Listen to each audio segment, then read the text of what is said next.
Meus irmãos, boa noite a todos, a paz do Senhor Jesus. Amém. É um prazer estar com os irmãos novamente. Desculpa, eu estou meio ofegante, assim, eu estou meio cansado, é porque eu vim meio correndo. Eu vou mencionar para justificar para os irmãos, né? A nossa previsão era chegarmos bem mais cedo, mas o entrevistador, né, o Eustáquio, nós estávamos agora cedendo uma entrevista para o Eustáquio Palhares, os irmãos vão lembrar dele, que apresentava o 9 Minutos, né? E foi uma experiência assim, até muito interessante, porque eu lembro que eu era garoto, né? Cresci ouvindo o Eustáquio Palhares, e a Lohane, que está comigo, ele até brincou, né? O Eustáquio me fazia muita raiva, porque eu queria ver o Chaves, ele passava antes e ficava demorando a acabar para começar o Chaves. Eu falei, quando chegar lá não fala isso com ele não, senão ele vai... E acabou que chegou lá e ele mesmo falou com ela. Parece que ele tinha ouvido a nossa conversa, né? Então foi uma experiência assim, muito interessante. Ele teve uma série de problemas no estúdio hoje lá e acabou que não deu para fazer a entrevista no horário previsto, né? Nós chegamos no horário certo, mas ele acabou atrasando e por isso acabou refletindo também no meu horário de chegada aqui. Eu peço desculpas aos irmãos, ok? A pastor já fez menção, a Lohane que está ali é mais do que uma parceira de trabalho, é uma amiga, né, amiga da família, e a Lohane me ajudou muito no projeto historiográfico do Departamento de Missões, me ajudou muito no Instituto também, postando material na rua. Eu não fui nada cavalheiro, né? Eu dava aquele monte de livro para ela, Lohane, vai lá no correio e posta, e ela pacientemente saía com aquele monte de livro, ia para os correios, e foi e tem sido uma grande parceira de trabalho. Deus abençoe a sua vida, Lohane. Irmãos, eu quero, nesta noite, sem mais delongas, o pastor me deu até às 11h30 da noite, eu quero ler com os irmãos um versículo que está em 1 Timóteo, capítulo 3, versículo 15, que eu quero usar como base da nossa reflexão nesta noite. E é um versículo conhecido, na verdade, né?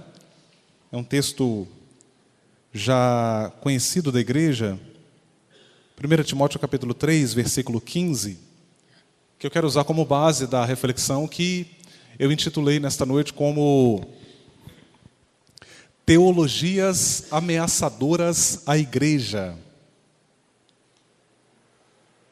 Teologias ameaçadoras à igreja. Vocês ouviram, irmãos? Amém? Vocês podem repetir?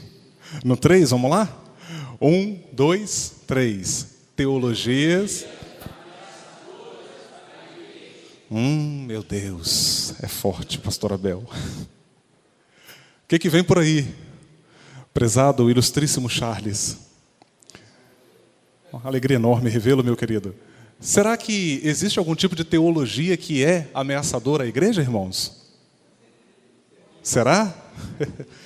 Vamos desdobrar isso aqui, né? Pastor Maurílio. Diz assim a palavra de Deus: para que, se eu demorar, você saiba como as pessoas devem se comportar na casa de Deus. Ela é a igreja do Deus vivo, coluna e alicerce da verdade. Coluna e firmeza da verdade, né? Deve estar assim na sua tradução. Coluna e firmeza da verdade. Por favor, irmãos, podem tomar os vossos assentos. Os irmãos já oraram, né? Antes da ministração. E eu quero refletir com os irmãos sobre algumas teologias que são muito populares.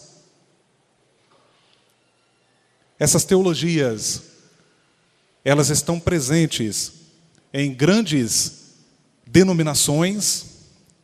Algumas dessas denominações, inclusive, as defendem abertamente e não escondem isso, tá? Eu posso até mencionar algumas dessas denominações aqui.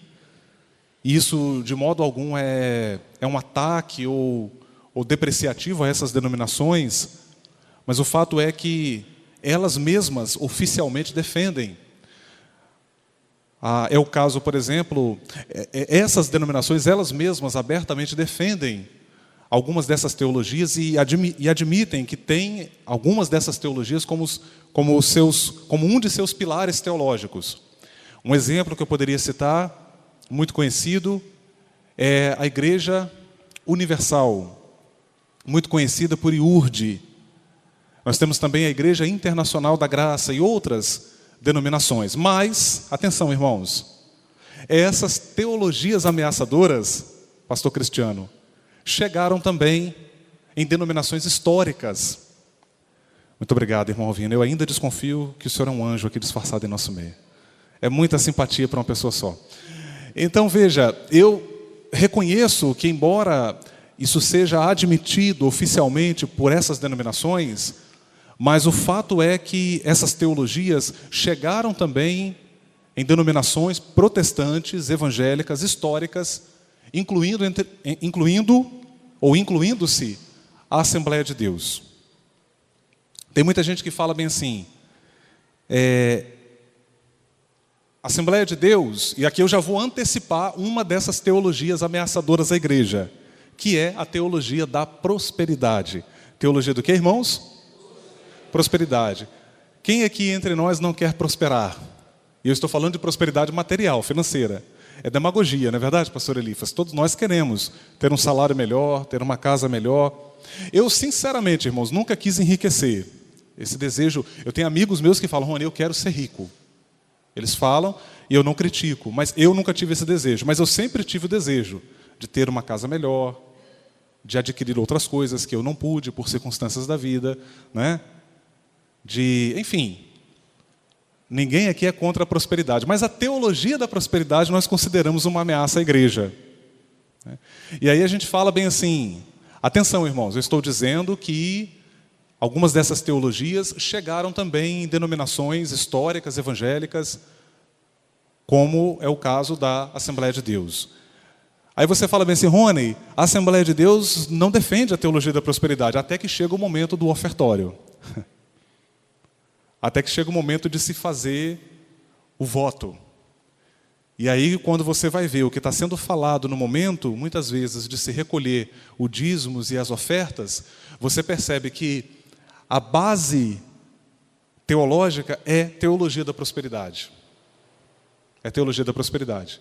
Eu cansei de ver isso, irmãos, não só indo ministrar, mas fazendo parte também, porque eu passei por outras Assembleias de Deus, e eu pude ver, seja como membro, seja como visitante, eu pude ver em vários momentos que a teologia da prosperidade ela está presente no momento, quando chega o momento do ofertório na Assembleia de Deus. E às vezes até de modo muito escancarado, de modo muito aberto. Eu vou explicar aos irmãos isso, o porquê disso, como que você percebe isso mais à frente. A primeira preocupação que eu tenho aqui nesta noite, irmãos, ao falar a vocês, é definir o que é teologia, né?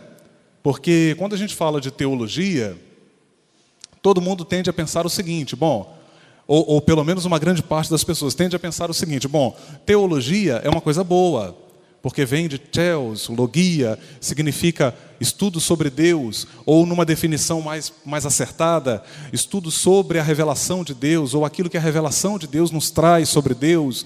Então é falou que é teologia, é coisa boa, mas o que é uma teologia? Pensando no termo mais acadêmico, no sentido mais acadêmico da palavra, no sentido mais acadêmico do termo, como a gente pensa lá no seminário, como a gente pensa na faculdade. Teologias, existem várias teologias. Perceba, uma teologia, ela pode ser definida como uma forma de aproximação do entendimento que se tem, não apenas de Deus, porque fazer teologia, seja ela qual for, é uma forma de entender Deus, é uma forma de se estudar a revelação de Deus, mas é uma forma de se estudar também outros aspectos, como a igreja, a salvação, né? A vida cristã, a ética cristã. Então veja, são teologias. Então nós temos muitas teologias. E é claro que há várias aproximações que são saudáveis, que são legítimas. Perceba que em Atos dos Apóstolos, capítulo 17, o apóstolo Paulo ele fala de tatear, ou seja, apalpar, né? Eu me lembro que há muitos anos atrás eu ouvi um teólogo presbiteriano muitíssimo respeitado, ele falava sobre os tateamentos da humanidade. A humanidade ela vai tateando em busca da verdade. Imagina que você está num lugar escuro e você fica tateando para tentar se localizar e encontrar o que você está buscando. Então ele falou dos tateamentos da verdade, a busca da humanidade pela verdade. Então nós temos várias teologias. Por exemplo, quando eu falo do calvinismo, é um tipo de teologia. Quando eu falo do arminianismo, é um tipo de teologia. Teologia pentecostal, né? Eu estou falando de quê? Eu estou falando de teologias, no plural mesmo. Mas é verdade também, irmãos, que existem teologias ameaçadoras à igreja, que se apresentam como teologia, como aproximações de Deus, mas que são equivocadas à luz do Evangelho de nosso Senhor e Salvador Jesus Cristo. E a primeira teologia que eu queria destacar é a teologia do pragmatismo. Não tem nada a ver com praga, não. Quando você fica nervoso lá com aquele irmão que te faz raiva, ô praga! Não é isso não, tá, irmãos? Não é essa teologia, não é isso não. Teologia do pragmatismo. O que é a teologia do pragmatismo? Vocês podem repetir comigo? Teologia do pragmatismo? Teologia do pragmatismo. O que é a teologia do pragmatismo? É aquela ideia, aquilo que está atrelado à ideia do prático. Pôr a mão na massa e fazer acontecer. Pragmatismo, eu resumo o pragmatismo numa sentença. Não é bíblico, mas funciona, então vamos fazer. Já deu para entender um pouquinho, irmãos, a mecânica do pragmatismo? Né? Olha, não está na Bíblia. Não é ético. É duvidoso. Mas dá resultado, vamos fazer. Mas, irmão, você vai trazer aquele camarada aqui, ele falou coisas absurdas, ele tem uma conduta moral questionável, ele tem prestado um desserviço à igreja brasileira. Não, mas ele é famoso, né? Ele é famoso, se ele vier, vai trazer muita gente, o povo vai vir. O crente fica salivando, né? Eu quero, vamos trazer, né? Aquela coisa toda, né? Irmão, mas ele não tem conteúdo bíblico algum. Mas é um pregador famoso, ele traz o povo. Irmão, mas esse teólogo, o que ele está ensinando, fere tudo aquilo que nós acreditamos, que nós ensinamos. Nada contra a divergência, né, irmãos? Mas a partir do momento que você pega alguém que está ensinando tudo aquilo que é contrário ao que nós acreditamos, não, mas o cara tem nome, o cara tem peso, funciona, vamos fazer assim mesmo. Vocês conseguem entender, irmãos, a mecânica, a mentalidade que opera dentro da teologia do pragmatismo? Olha, vamos tirar essa bancada do meio aqui, vamos tirar essa bancada do meio aqui, vamos separar, vamos deixar isso aqui livre, vamos pegar um tapete de sal, jogar aqui, colocar uma placa lá fora, venha porque você vai passar no tapete de sal e o milagre vai acontecer na sua vida. Ó, não é assim que acontece? Aí você pergunta assim, Rony, isso é bíblico? Irmãos, eu estou falando assim, parece exagero, porque nós estamos dentro de uma igreja que é herdeira de uma tradição, que é herdeira de uma visão teológica, nós temos valores, enfim. Mas eu estava uns dias atrás, há um tempo atrás, há uns anos atrás, na verdade, acho que há 4, 5 anos atrás, eu passei em frente a uma igreja. Quando eu olhei assim, eu falei, é isso mesmo que eu estou vendo? Não é possível. Tinha uma espécie de portal na frente, um tapete de sal, irmãos. Mas acho que tinha sal dessa grossura assim no chão. E aí eu falei, eu estou de frente de uma igreja evangélica ou estou de frente de uma igreja... Até o Charles brincou comigo esses dias, né, Charles? Eu estou lembrando agora aqui. Charles brincou comigo esses dias. Eu estou de frente de uma igreja evangélica ou eu estou de frente de sei lá o quê? Porque, sinceramente, irmãos, eu acho que nem os centros espíritas mais estão fazendo essas coisas que a gente vê algumas igrejas ditas evangélicas fazerem. Então, você olha para isso e você fala, meu Deus, é a teologia do pragmatismo. Perceba, Jesus não mudou o evangelho para atrair pessoas. Em João capítulo 6, ele é incisivo. Vocês me seguem por causa do pão que eu dou para vocês.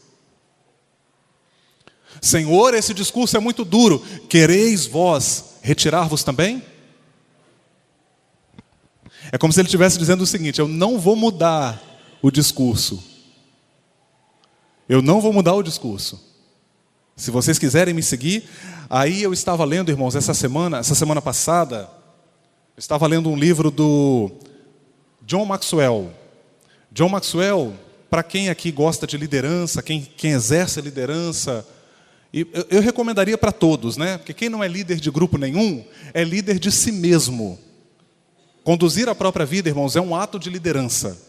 Né? É um ato de liderança. Então, liderança é para todo mundo. Né? Eu estava lendo um livro do John Maxwell, e eu achei muito interessante a fala dele a esse respeito, ele comentando sobre a questão da fala de Jesus, e ele vai dizer o seguinte: Jesus preferiu ter, olha a fala dele que interessante, ele vai dizer o seguinte: Jesus preferiu ter um grupo menor de pessoas, mas que entenderam a sua mensagem e foram leais a ele, do que investir numa multidão de gente que estava ali apenas por causa do pão e seguindo a ele sem entender a mensagem do Evangelho. E é interessante o que ele está falando, porque você percebe que Jesus, ele ficava a sós com os discípulos, ele instruía os discípulos, ele gastou tempo com eles, ele teve paciência com aqueles homens. Né?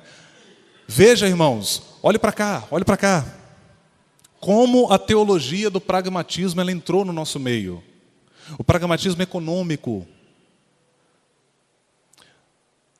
Ah, irmão, mas a igreja vai investir nesse seminarista, quando ele terminar o curso ele vai ser mandado para outra igreja. Pragmatismo. Vamos investir para quê? Não vai dar retorno. Aí eu soube de um caso de uma igreja batista, que investiu em 12 seminaristas. Todos os 12 seminaristas, quando concluíram o curso, foram pastorear igrejas em outros lugares. Ninguém ficou. Aí quando foram perguntar ao pastor, que dinheirão jogado fora. Ele falou: minha visão de reino não é só a igreja local. O reino ganhou com isso. Então veja, um pastor que não deixou a teologia do pragmatismo tomar conta da sua mente. Irmãos, não se ofendam comigo. Não deixem de me amar na mesma proporção a partir do que eu vou falar agora. Eu não consigo ver sentido em nós pagarmos R$5.000 para o cara vir aqui e ficar 2 horas, e a única coisa que a gente sabe sobre a vida dele é que ele é famoso, só isso. Nada mais. E a gente paga caro esses caras para vir aqui, os caras cobram caro, exigem hotel, exigem modelo de carro, exigem regalias, exigem tipos específicos de pratos. Vocês acham que é brincadeira, irmãos? Vocês acham que é brincadeira? E aí você tem o Zezinho que está lá na igreja há anos. O cara é útil, o cara está sempre presente, o cara é produtivo para a igreja. E se a gente falasse, vamos levantar R$500 para ajudar ele a pagar a mensalidade do curso que ele está fazendo, ou de algo que ele está precisando, a gente acha que é muito dinheiro. A gente acha que é difícil. A gente coloca uma série de empecilhos. Eu não consigo entender, irmãos, que lógica é essa? Que a gente valoriza estranhos e despreza quem está dentro de casa produzindo frutos. Eu não consigo entender. Eu costumo pensar, irmãos, eu costumo dizer que a Assembleia de Deus precisa rever isso urgentemente. Já tem pastores assembleianos aí, irmãos, que não faz evento mais, porque eles entenderam que isso é desperdício de dinheiro e não gera resultados satisfatórios para a igreja. Termina o evento, vai todo mundo embora, volta tudo que era antes, não muda nada. Tem pastores que entenderam que não, eu vou investir na minha membresia, eu vou investir nos crentes daqui, eu vou aplicar esse dinheiro na educação cristã, eu vou aplicar esse dinheiro nas famílias, eu vou aplicar esse dinheiro na ação social. Eu vou aplicar esse dinheiro naquele jovem, naquela jovem, que eu vejo que tem talento, que tem futuro e que vai gerar frutos para o reino de Deus e para a igreja local também. O pastor Antônio Gilberto escreveu certa vez, ele vai dizer o seguinte: na casa de Deus, ele está comentando a passagem lá, a parábola lá da dracma perdida, lembra? Ele comenta essa parábola e ele diz o seguinte: na casa de Deus há muitos talentos perdidos. Gente boa que está entre nós, mas que vai embora. Que vai embora. Porque nós não enxergamos, porque nós não vemos, porque nós não investimos. Gente boa entre nós. Gente que tem potencial entre nós, mas a gente perde. Vocês já repararam isso? Porque a gente não abraça, porque a gente não investe. Então veja, teologia do pragmatismo. A gente prefere investir. A gente gasta R$50.000 com fachadas de vidro, com púlpitos caríssimos, com cadeiras caríssimas, e a gente não investe em pessoas. Irmãos, eu sei que o que eu estou falando aqui, que eu falo na internet também, tem fechado portas para mim. Tem lugares que eu não vou, e eu sei porque eu não vou. Mas Deus usou uma irmã para falar comigo e disse bem assim: continue pregando o evangelho da verdade, o evangelho puro e simples, porque eu nunca estive, irmãos, em busca de posição e status na igreja. O que eu desejo, e na minha oração a Deus eu quero cumprir o meu ministério. É isso que eu quero de Deus.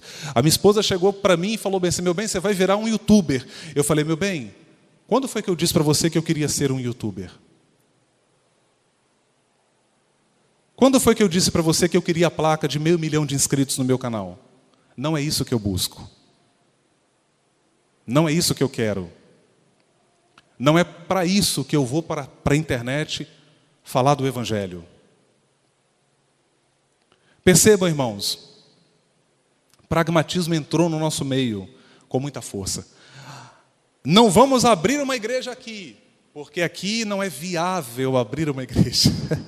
Mas esse viável, irmãos, pastores, é isso aqui, ó, né? É isso aqui, ó. Não vamos, né? Não vamos abrir uma igreja, não vamos plantar um ponto de pregação aqui porque não é viável. Quando na verdade, irmãos, a nossa leitura deveria ser: não, se lá tem vidas a serem ganhas, a serem evangelizadas, nós vamos trabalhar, nós vamos enviar, nós vamos ajudar, nós vamos manter. Nós vamos não vamos investir em missões porque não é viável, porque não dá visibilidade, porque não chama atenção, porque não gera patrocinadores. Mas o chamado de Cristo para a igreja, irmãos, não é para visibilidade, não é para status, não é para outdoor. Não, nós fomos chamados a cumprir uma missão que independe disso tudo.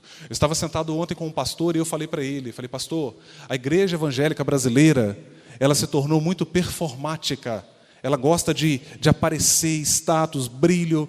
E perceba, irmãos, você olha a história da Assembleia de Deus, a Assembleia de Deus não teve ajuda da mídia, a Assembleia de Deus não teve ajuda das televisões abertas, dos jornais, pelo contrário, só criticavam e estigmatizavam. Parece que quanto mais batiam, mais a Assembleia de Deus crescia. E aí, quando eu entrevistei pioneiros da Assembleia de Deus, quando você olha nos olhos daqueles homens e mulheres, quando eles estão contando as suas experiências, a sua entrega, o seu amor à obra de Deus, aí você entende por que a igreja crescia. É diferente dessa geração de cantores, cantoras, pregadores almofadinhas que encheram a igreja evangélica. Gente que fez do ministério uma plataforma para aparecer e ganhar dinheiro. Essa é a verdade, irmãos. Quando você olha para aquela geração, era uma geração que tinha problemas, era uma geração leiga, mas era uma geração de gente que realmente amava Jesus, que realmente queria servir a Cristo, queria andar com Deus. É diferente do que nós temos visto hoje em muitos lugares. Segundo a teologia ameaçadora, irmãos, que eu quero destacar nesta noite, eu já antecipei para os irmãos, é a teologia da prosperidade. E como eu já antecipei para vocês, a teologia da prosperidade, ela não deve ser confundida com a ideia, com o conceito de prosperidade à luz da Bíblia. É diferente. Eu não tenho dúvidas, irmãos, de que Deus, Ele abençoa, de que Deus, Ele faz o crente prosperar, de que Deus Ele abre portas, de que Deus Ele cria situações e circunstâncias. A gente conhece pessoas, irmãos, que vieram de uma condição social muito difícil, mas o Senhor foi abençoando, a pessoa foi crescendo, foi prosperando e chegou a uma condição financeira muito melhor. Eu não tenho dúvidas, irmãos, de que Deus faz isso. Mas a teologia da prosperidade, ela tem um problema seríssimo. A teologia da prosperidade. Só, irmãos, antes de eu falar da teologia da prosperidade, deixa eu só abrir aqui um parêntese, tá? Deixa eu só abrir aqui um parêntese. Eu estou dizendo que eu não duvido que Deus dá prosperidade financeira, econômica. Mas atenção, irmãos, é preciso trabalhar. É preciso suar a camisa. É preciso levantar cedo, né? É preciso espalhar currículo. é preciso se qualificar profissionalmente, né? É preciso descruzar os braços. Eu me lembro, uma vez o pastor Rodrigo Souto, que está no Rio também, né? Pastor Rodrigo Souto, ele contou para nós certa vez, ou eu não me lembro se eu ouvi ele numa pregação falar isso. Ele disse que foi pregar numa igreja, quando ele terminou de pregar, o irmão veio falar com ele: irmão, que eu estou no mistério, eu estou na espera, Deus vai fazer o milagre. Não, irmão, o que você precisa? Não, eu preciso de uma porta de emprego e tal. Não, irmão, mas e aí? Você está correndo atrás? Você está espalhando currículo? Não, eu estou parado, aguardando em Deus, e a bênção vai vir na minha mão. É forte. É forte, é forte. Então, vocês estão entendendo, irmãos? A gente ri, a gente acha engraçado, mas essa mentalidade ainda é muito forte na cabeça de muita gente, irmãos. O que tem de jovens aí, de moças aí, querendo viver da obra, é brincadeira. E aí, qual o problema disso? Qual o problema disso? Você tem uma geração de jovens na igreja brasileira que estão sendo esterilizados profissionalmente, porque ele não estuda, ele não corre atrás de uma faculdade, ele não corre atrás de um cursinho preparatório, do Enem, ele não faz nada, ele só quer viver, ele só quer... Vida leva eu, ministério, vamos embora, estou com Jesus. E vai assim. E aí, de repente, irmãos, quando o camarada se dá conta, ele está na casa dos 30 anos. Quando ele se dá conta, ele está na casa dos 40 anos. Gente, irmãos, eu estou falando isso aqui para vocês com conhecimento de causa. Tem amigos meus que chegaram numa certa idade preocupados. Falaram: Rony, eu não estudei, eu não me qualifiquei, eu não corri atrás, eu não construí nada, eu não tenho casa para morar, eu não tenho nada. O cara chegou na casa dos 40 anos, e aí? Se você correndo atrás já não está fácil, irmãos, imagina se você não fazer nada. Eu fico vendo nas nossas igrejas, o que mais tem para jovens é palestras sobre sexualidade. A gente ouve isso com tanta frequência, mas a gente quase não vê ninguém falar nada sobre vida profissional. A gente precisa ajudar o jovem, a sexualidade é fundamental. Você conversar, falar de assuntos, mas veja, irmãos, a gente precisa orientar os nossos jovens para a vida profissional. A igreja precisa, irmãos. Vocês parem para pensar que ganho tem uma igreja que tem, por exemplo, no seu quadro de membros, pedagogos, engenheiros, ou mesmo que não sejam pessoas que têm uma formação a nível de ensino superior, mas gente que naquilo que faz se qualificou, correu atrás. Tem gente aí, irmãos, que está vendendo cachorro-quente, está ganhando mais do que eu, que sou gerente de uma faculdade lá no Rio de Janeiro. É verdade ou mentira?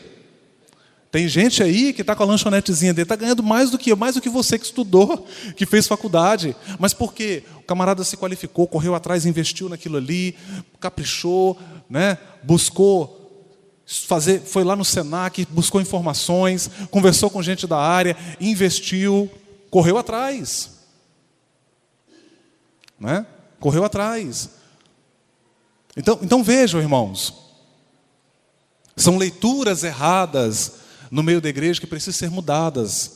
E a gente precisa trabalhar isso com os nossos filhos, com os jovens da igreja. Olha, você não vai abandonar o ministério, você vai conciliar a vida ministerial com a vida profissional. O que você faz lá fora também agrada a Deus, o seu trabalho, a sua profissão. Você está contribuindo com a sociedade, você está contribuindo com o reino.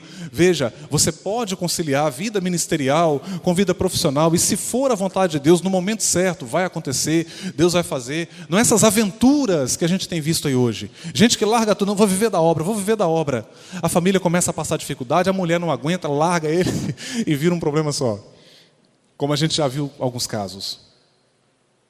Não é? Então, perceba, irmãos, é preciso pôr a mão no arado. Voltando à linha de raciocínio, eu falava sobre a teologia da prosperidade. A teologia da prosperidade, ela tem um mecanismo que consiste, na verdade, em trocar ou barganhar com Deus. Você oferta, você faz o seu voto, você traz o seu dízimo, mas se sente no direito. É isso que a teologia da prosperidade provoca, irmãos. Eu estou falando isso aqui não é porque me falaram, não. Você lê os teólogos da prosperidade, eles falam isso. Kenneth Hagin, Benny Hinn, né? No Brasil, o grande representante da teologia da prosperidade, Silas Malafaia, Miles Monroe, né? Morris Cerullo.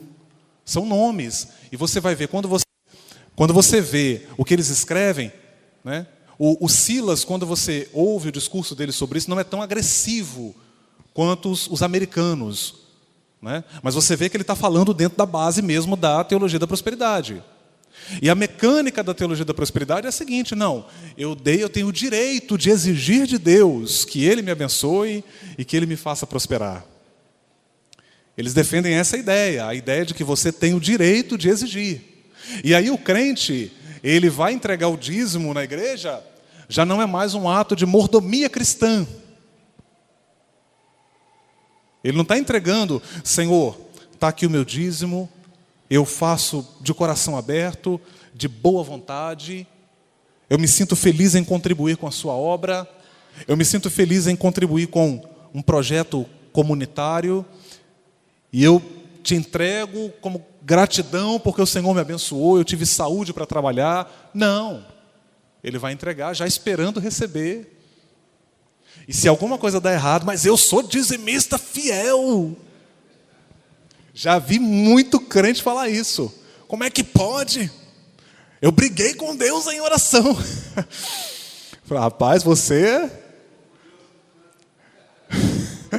tem essa também, né, Charles? Tem essa também, né? Eu coloquei Deus no canto da parede. Eu briguei com Deus. Eu sou dizimista fiel. Veja, irmãos, legalismo religioso, religiosidade.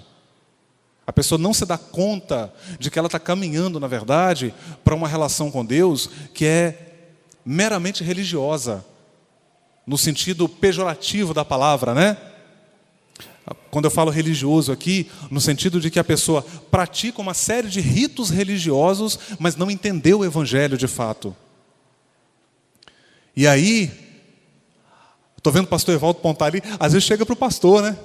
Pastor, eu sou dizimista, eu não posso passar por isso. O pastor sofre, né, pastor Evaldo? Eu sou dizimista. Eu doei o meu carro. Eu doei isso, eu fiz aquilo, eu fiz assado. Por que eu estou passando por isso? Aí entra em crise, né? Mas eu já disse aqui, irmãos, mais de uma vez, e eu vou repetir de novo.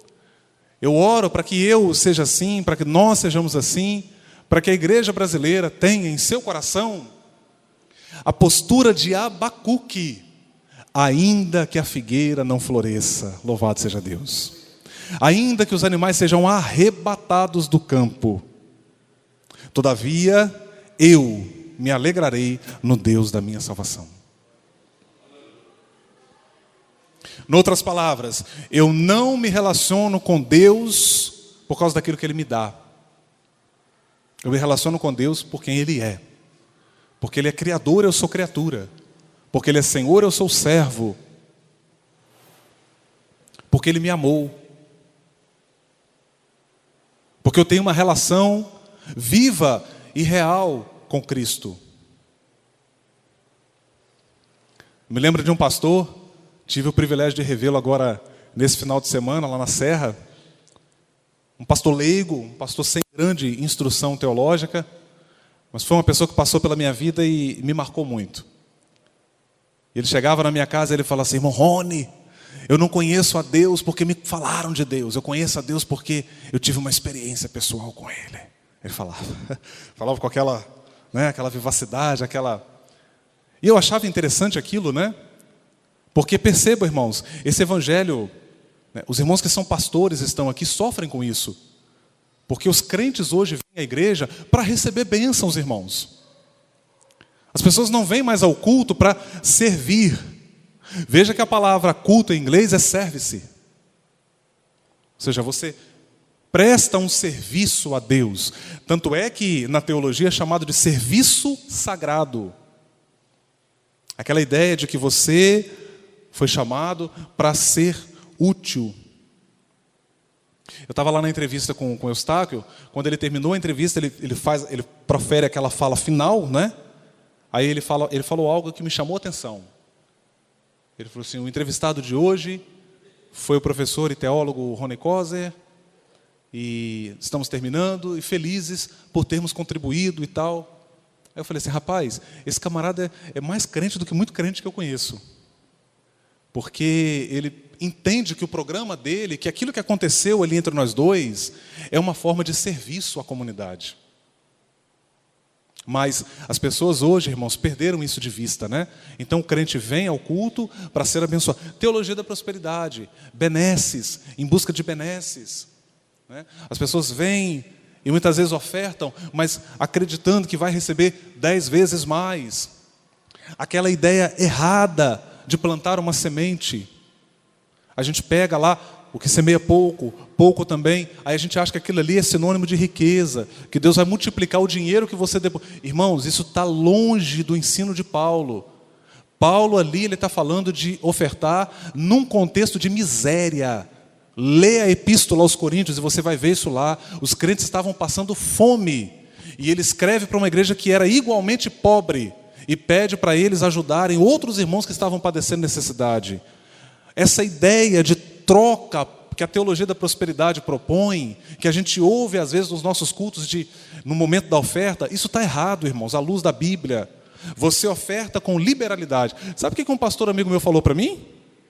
Falou: Rony, isso tudo que você está falando é o máximo, mas se eu aplicar isso na minha igreja, eu vou fechar. Aí eu olhei assim e falei: meu Deus, quem é que está errado nessa hora? Ele falou: se eu levar isso para a minha igreja, ninguém oferta, ninguém dizima. E de certo modo, irmãos, eu até me solidarizo com ele, né? Porque você percebe que se estabeleceu uma cultura local. É claro, irmãos, eu não estou falando aqui, eu digo pensando a nível de igreja, pensando a nível de igreja brasileira. Então, se estabeleceu uma cultura de troca, de barganha, e com isso a teologia da prosperidade, ela contribui para gerar cristãos utilitários. Gente que não se relaciona com Deus por amor. Gente que se relaciona com Deus por causa das benesses. Gente que trata a igreja como produto. Ele vem aqui, participa do culto, aí ele gosta do ministério de louvor, mas não gosta do pregador, então eu procuro outra igreja.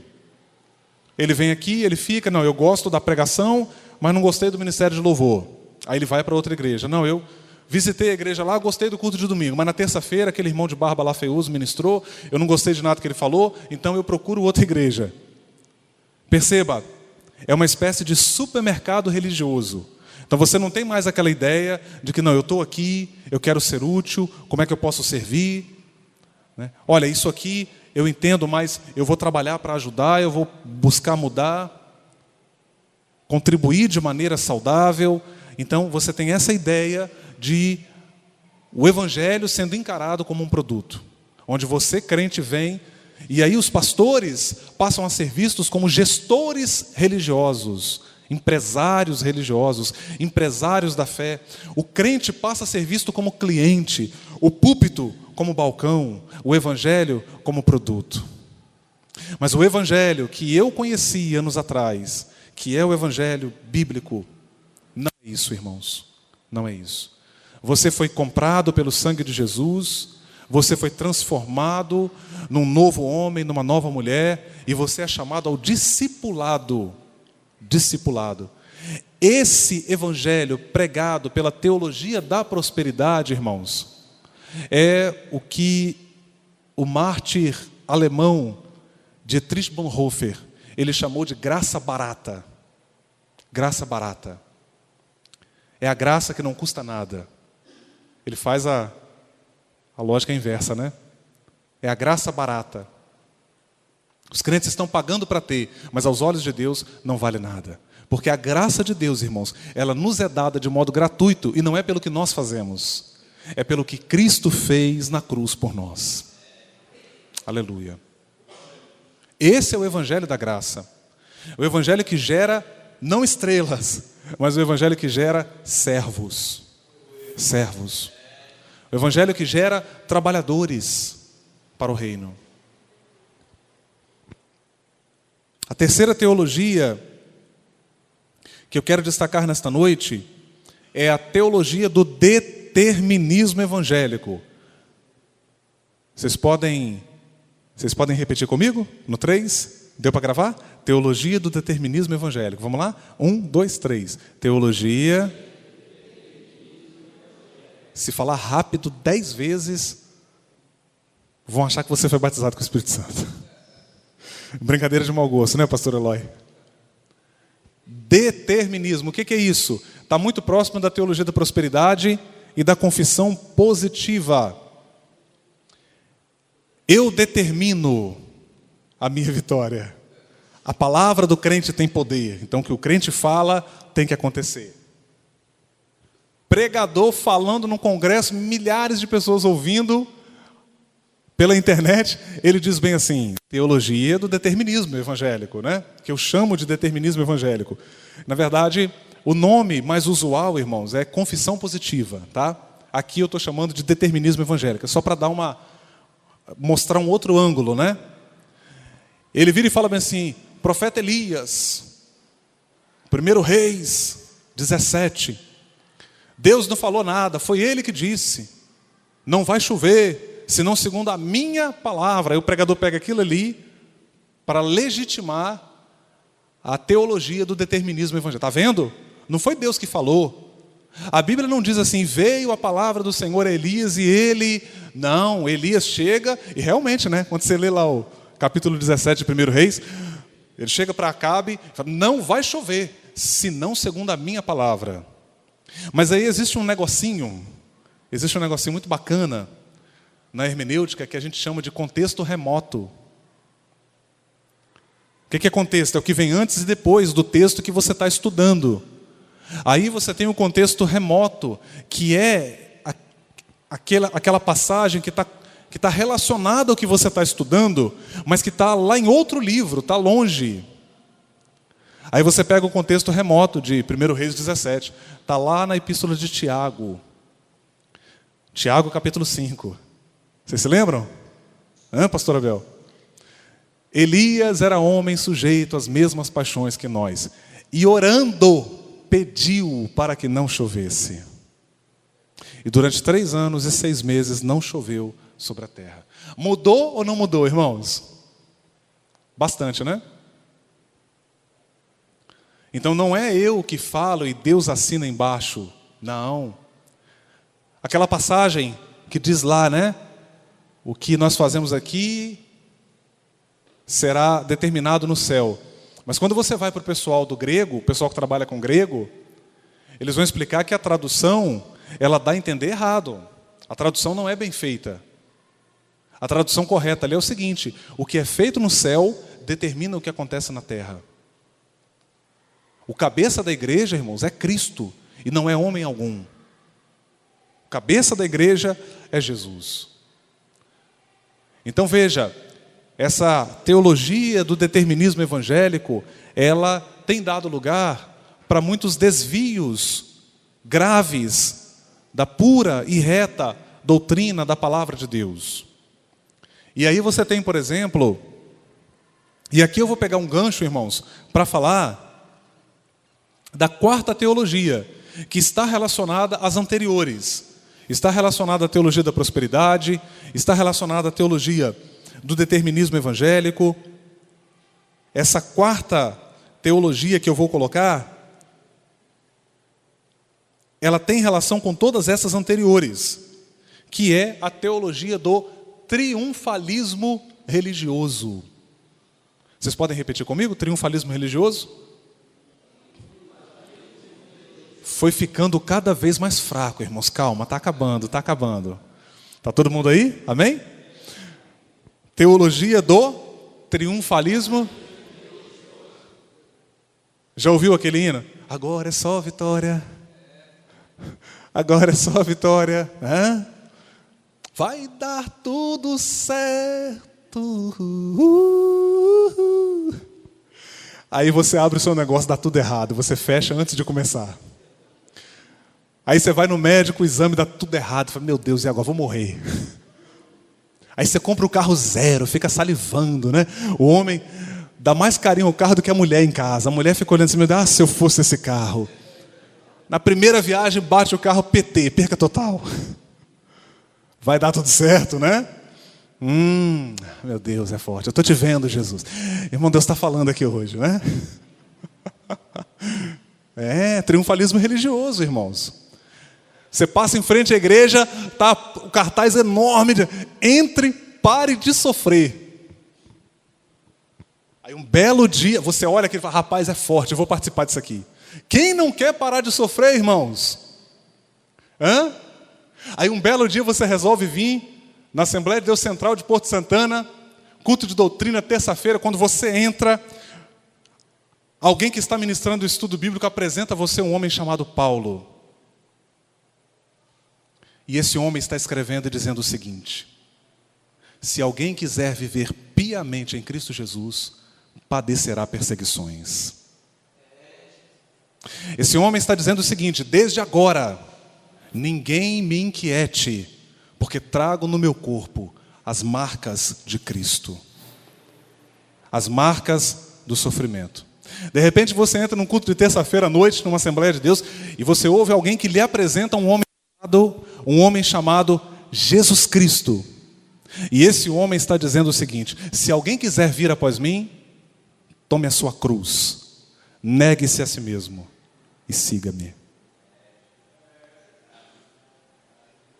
Mas a gente convive hoje, irmãos, com uma teologia do triunfalismo religioso. O crente, o irmão vem me cumprimentar, e aí, varão, paz do Senhor, é só vitória. Eu falo, irmão, nem sempre. O irmão olha para mim assim com cada olho, né? Parece que vai sair da órbita, assim, vai pular para fora assim. Esse irmão está desviado, esse irmão não é crente não, alguma coisa está em pecado. Já fica assim. Agora é só vitória, né, varão? Eu falo, não, quem disse? E isso é tão emblemático, irmãos, que é interessante, né? Quando você vai para a área de humanas, lá fora, que não tem nada a ver com o Evangelho, você percebe que eles entenderam que os fracassos, que os erros, que os tropeços fazem parte, que o sofrimento é parte da vida humana. Quem aqui, irmãos, nunca errou no relacionamento? No casamento? Quem aqui nunca errou como obreiro, como ovelha? Os pastores que estão aqui, você pode dizer que nunca errou com algum liderado da sua igreja, alguma decisão que você tomou, eu não devia ter agido assim. Quem é que não erra, irmãos? Quem é que não sofre? Quem é que não passa por isso? Veja, o movimento evangélico brasileiro, ele está construindo uma utopia que promete para as pessoas que se entregam a Cristo uma vida isenta de agruras, de sofrimentos, de privações, de negação do eu. E na verdade o Evangelho não é isso que estão pintando, irmãos. Pelo contrário, é uma vida abundante sim em Cristo Jesus. Mas não por isso nós estamos isentos de adversidades, de problemas, de desafios. Como eu ia dizendo para os irmãos, você olha para outras áreas, a pedagogia, por exemplo. Na pedagogia, entende-se que errar é parte do aprendizado. Na psicanálise, quando a pessoa chega, eu atendi algumas pessoas na minha experiência de formação, e é interessante que quando a pessoa vem conversar com você, ela chega no atendimento achando que você, psicanalista, vai resolver os problemas dela. Às vezes a pessoa chega e com 10 minutos de audição, você percebe o quanto a pessoa está sofrendo. É problema no casamento, é doença, é problema no trabalho, é problema emocional, problema espiritual, problema ministerial e vai embora. Você vê que a pessoa está sofrendo, você vê que a pessoa está angustiada. E ela chega no atendimento achando que você, psicanalista, é que vai dar para ela uma fórmula mágica e ela vai resolver. Tem casos, irmãos, escute isso. Há casos de pessoas que estão lidando com problemas que não têm solução. Não tem solução, irmãos. Uma mãe me procurou há alguns anos atrás, o filho dela havia matado a mulher que estava ao lado dele no carro a facadas, e ele em seguida, ele parou o carro, matou ela, parou na ponte, né? Ele parou o carro na ponte, matou ela, desceu do carro e pulou da ponte em seguida. Esta mulher é uma cristã melhor do que eu. Mulher de oração, temente a Deus, recebeu palavras dizendo para ela que Deus iria trazer o filho dela. Aquela mãe agora senta na minha frente.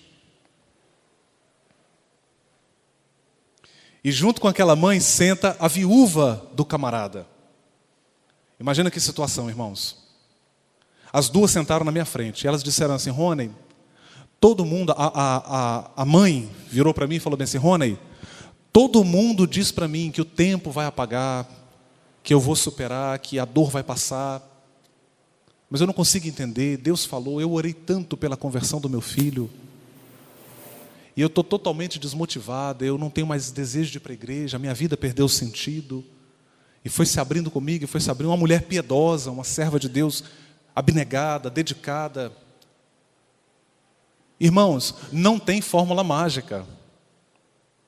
O que eu pude fazer naquele momento foi olhar para aquela mulher e falar bem assim: olha, então eu vou ser a primeira pessoa que vai dizer para a senhora que a senhora vai precisar aprender a conviver com esse buraco aí no seu peito. Aí ela parou, olhou assim. Irmãos, como é que você pede para uma mãe esquecer um filho que morre nessas circunstâncias? Como é que você pede para uma mãe passar uma borracha nisso? Não tem como, irmãos. A pessoa está lidando com um sofrimento muito profundo. E aí, conversando com ela, eu falei: olha, eu não posso chegar aqui agora e pedir para a senhora que é mãe simplesmente esquecer, porque a senhora não vai esquecer. Deus não vai te provocar uma amnésia. A senhora vai descer à sepultura levando isso no peito.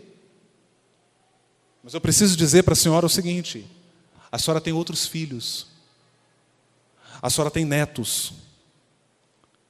A senhora tem outras pessoas que ficaram e que precisam da senhora. A senhora precisa aprender a lidar com isso. Veja, irmãos, o antigo teólogo pentecostal Abraão de Almeida, ele vai dizer que a vida é um vale de lágrimas. E é verdade, irmãos, é verdade. Na vida, nós amargamos momentos muito difíceis, muito difíceis. Maridos que sepultam as esposas. Esposas que vão precisar voltar para casa depois de 25 anos de relacionamento e pela primeira vez em 25 anos, deitar na cama sozinha e saber que seu marido nunca mais vai estar ali. Pais que precisaram sepultar filhos, fugindo ao curso normal da natureza, porque o normal é os filhos sepultarem os pais. Pais que carregam isso, sofrimento, marcas, feridas ministeriais, profundas, passam os anos, mas aquilo fica no seu coração. Aquilo fica no seu coração. Mas o triunfalismo religioso que a gente vê hoje, ele cria caricaturas, ele cria utopias que não correspondem à realidade das pessoas. Porque as pessoas que vêm, irmãos, aqui à noite nos cultos, vocês que estão aqui como eu, todos nós, somos pessoas que carregamos desafios, sofrimentos, privações, limitações, problemas de saúde. E aí você chega aqui, muitas vezes o pregador está prometendo mundos e fundos. O líder está prometendo mundos e fundos, porque foram embebidos por essa teologia do triunfalismo religioso. O evangelho, pelo contrário, o evangelho, ele nos chama à realidade. Ele mostra: olha, no mundo vocês vão ter aflições, mas tenha de bom ânimo, eu venci o mundo.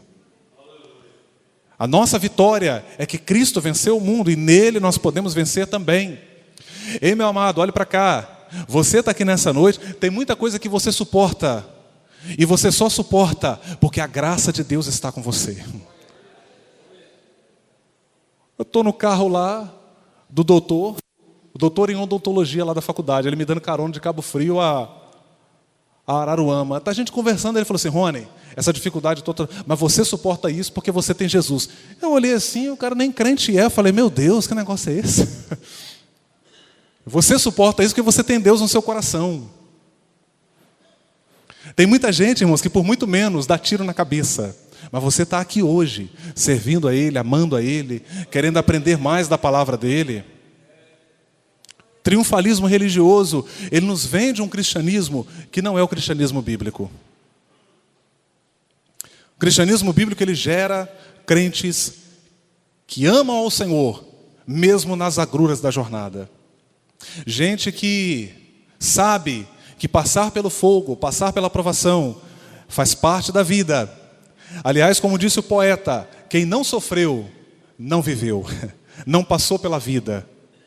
Mas nós, irmãos, sabemos que o sofrimento, quando nós passamos por ele, confiando no Senhor, crendo em Cristo, nós sabemos que o sofrimento, ele pode ser uma plataforma para um nível a mais de relacionamento com Deus. Para um crescimento, talvez em alguma área da sua vida. Talvez a adversidade que você está passando, ela vai servir para algo mais à frente. Eu não vim aqui dizer que o seu sofrimento tem um propósito. Não, eu acho que o sofrimento ele é inerente à vida humana. Você vai passar em algum momento. Nós estamos sujeitos às doenças, às adversidades, a calúnias. Já falaram, irmãos, muita coisa de mim. Já falaram que eu queria dividir o ministério, abrir uma igreja. Já falaram que eu era liberal. Já falaram que eu era bígamo. Já falaram tudo, irmãos. Mas em tudo isso eu fui aprendendo, fui crescendo. E eu fui entendendo que nas adversidades da vida você tem duas escolhas: voltar atrás ou crescer através delas. Amadurecer. Amadurecer. Você pode usar essa circunstância a seu favor e crescer em Cristo Jesus. E amadurecer em Cristo Jesus. Ninguém está livre de passar pelo sofrimento. O sofrimento vem. A morte chega no nosso lar. Percas. Muitas vezes perdemos amizades preciosas. Muitas vezes encontramos portas fechadas que esperaríamos encontrar abertas. Mas a boa notícia, irmãos, é que a despeito do que nós viermos a enfrentar nesse mundo, Deus, Ele está conosco e nos ajuda a seguir em frente. Você tem a companhia do Senhor com você. Você tem a promessa da companhia dEle com você. Eu me lembro, irmãos, que em dezembro de 2010, eu estava no pronto-socorro do Hospital Santa Rita com a minha mãe. E eu me lembro que o quadro da minha mãe ali era muito crítico. E eu estava ali com ela, quando a pessoa já é cadastrada, já está no processo de tratamento, você chega com a pessoa no pronto-socorro e é conduzido ali a uma ala onde tem vários pacientes que ficam ali em conjunto, né? E eu ali com a minha mãe, fui conduzido até aquele lugar e fiquei com ela ali fazendo companhia. E eu me lembro, irmãos, que de repente o médico dela chegou. E o médico dela é um homem assim, não rude, mas aquela pessoa seca, não tem? Aquele médico que chega, fala, ele é um homem altão assim, grandão. E aí eu me lembro que ele chegou, muito sério. Ele não, naquele dia, ele não conversou com a minha mãe como normalmente ele fazia. Ele chegou, e aí dona Cleuzeni e tal, pegou a chapa, olhou. Não, ele não conversou com ela, assim, ele só chegou. Ei, Cleuzeni, né? Como é que você está? Ela falou.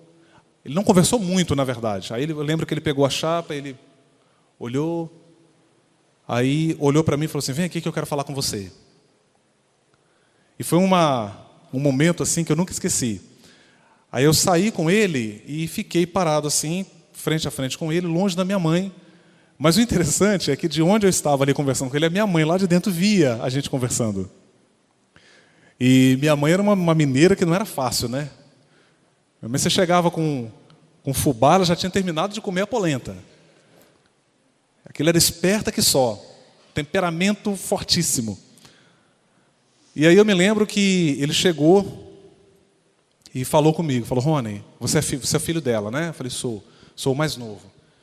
Ele falou assim, Rony, ele foi curto, grosso e direto. Ele falou assim, Rony, a sua mãe, o câncer da sua mãe é muito agressivo.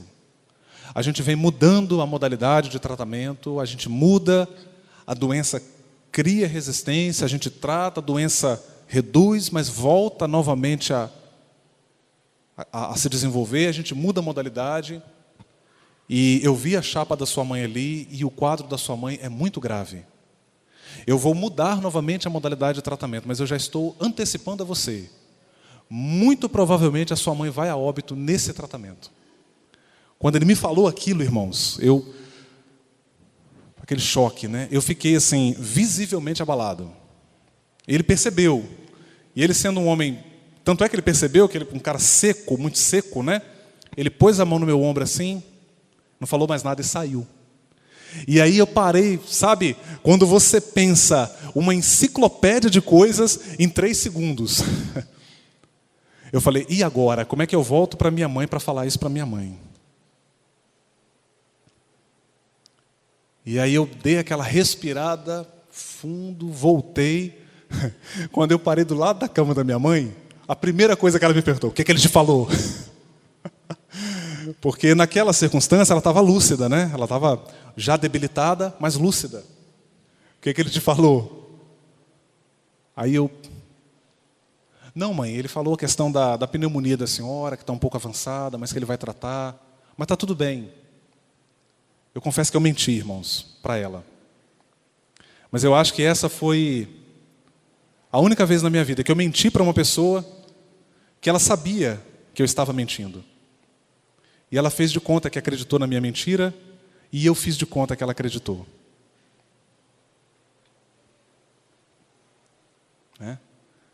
Você fala para mim, Rony, você seria capaz de dar um braço para ter impedido que aquilo acontecesse? Olha, eu acho que eu daria.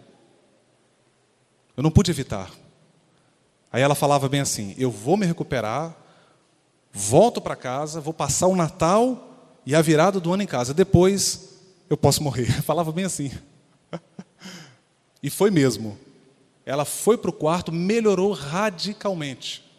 Voltou para casa, início de janeiro, ela agravou muito, voltou para o hospital e dali ela entrou em processo de óbito. Veja, irmãos, você teria coragem de chegar para mim como filho, uma pessoa que me adotou quando eu tinha 6 meses de vida, cuidou de mim a vida inteira, morreu nessas circunstâncias, você chegar para mim e falar, não, Rony, esquece isso, apaga isso da sua memória. Você acha que isso é realmente possível? Não tem como. Eu vou carregar isso, irmãos, até quando chegar a minha hora, o meu momento. Mas a despeito disso, eu me agarrei a Cristo pela fé, passamos aquele momento, minha mãe faleceu, mas fomos com ela até o fim, Deus nos deu graça, foi um abalo emocional muito forte, mas a vida continua, a vida precisa prosseguir, e Deus, irmãos, Ele vai nos dando as compensações. Perdi a minha mãe, ganhei uma filha. E a vida que segue. Desafios novos vieram e eu fui trabalhando, me ocupando, trago comigo no peito a lembrança querida dos meus pais. Mas veja, tudo isso serviu para me tornar mais forte, para me tornar mais maduro. Gostaria que não tivesse acontecido.